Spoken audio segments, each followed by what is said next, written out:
In today's video, I'm going to teach you how to change your accountant on QuickBooks Online. If you've switched accounting firms, or you simply want to give a different accountant access to your QuickBooks file, there are just a few steps you need to follow. I'll walk you through removing an old accountant and then adding your new one, so everything stays secure and up to date. First, you'll want to remove the old accountant if they still have access. To do this, sign into your QuickBooks Online account using a login that has full admin rights.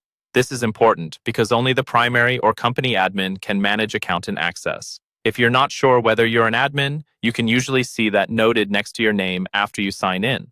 Once you're logged in, look to the top right corner of your QuickBooks screen and click the gear icon. This opens your main settings menu. From here, choose the option called Manage Users. This is where you control who can see and do what in your QuickBooks file.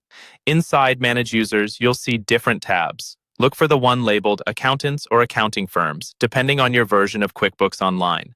This tab is specifically designed for accountant access, which is separate from your regular team members or employees. Find the accountant you want to remove in that list. On the right-hand side, you'll see an Action drop-down menu next to their name. Click that, then choose Delete.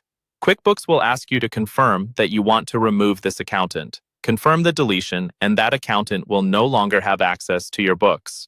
This is a good security step whenever you stop working with an accountant or firm. Now that the old accountant is removed, you're ready to add your new one. Stay on that same Accountants or Accounting Firms tab. Look for a button that says Invite or Invite Firm and click it. This opens a small form where you can add your new accountant's details. Enter your accountant's name and their email address. Some accounting firms may give you a specific user ID to use instead of an email. Make sure you double-check the spelling of the email so the invite goes to the right place. When everything looks correct, click Send the Invitation or Save. QuickBooks will email your accountant a link that lets them sign in and accept the invitation to your QuickBooks Online file. Once they accept, they'll have accountant-level access, and you'll be all set with your new accounting partner.